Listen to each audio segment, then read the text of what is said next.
Bonnie. Contrary to their name and popular belief, lovebirds can be quite noisy and boisterous. They're strong-willed and can have a nasty bite if mishandled. There's an ever-increasing interest in exotic and unusual pets. Seeing live birds is usually interesting for most people.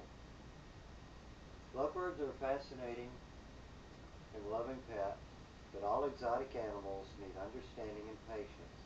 I want to tell you something today about keeping the joys and the special needs of keeping lovebirds as pets.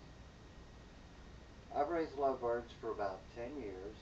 I was a regional director with the African Lovebird Society. I've even shown birds in competition. My birds have won 2 nationals and a Great American.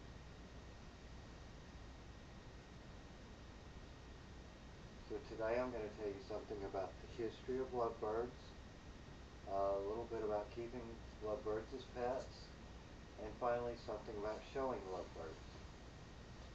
There are 9 different species of lovebirds. Most species are from the continent of Africa, except of course from the Madagascar lovebird that's from the island of Madagascar. Most species live in the dry savanna lands, regions in Africa, and most species are attracted to cultivated crops, doing extensive damage with flocks numbering into the hundreds. Which brings us to America. Beach-based lovebirds are the most popular lovebird as a pet in America. The next popular is the masked lovebird. It also comes in many colors. The Fisher's lovebird is a distant third in popularity here in America. Lovebirds are very active, playful. They need exercise and something interesting to do. They're always on the go. They get their name from the fact that they tend to sit together and they form very strong social bonds. That means they can become a needy pet.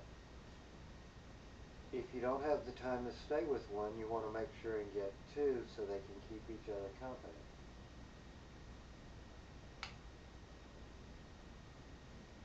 Do you think your lovebird's the prettiest in the land? There's a way to prove it. The African Lovebird Society puts on local and regional shows. There's even a national and a Great American Bird Show on the national level where they can judge lovebirds. They're judged to a written standard. They're shown in a standard show cage like this. And they're judged for deportment and conformation. They start out in smaller categories and move up just like in the dog shows. For instance, these birds would show in blue masked lovebirds. The winner in blue masked lovebirds moves up to all masked lovebirds. From the masked lovebirds, the winner would advance to all lovebirds, or maybe even best in show. Quite a feat. Keeping lovebirds can be rewarding. They're outgoing, they're very active, they come in many colors. But the key to keeping any exotic or unusual pet is education and understanding. I hope I've provided you with some of that education to know if you're ready to keep a lovebird yourself or not. So the next time you see lovebirds in a pet shop, you'll think of their homeland in Africa.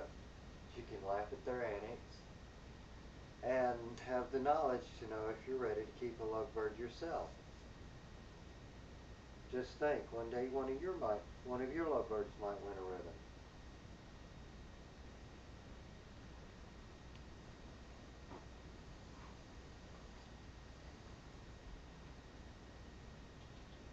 What do you do What do you with think, it? honey? You try again, or is that a good? Or?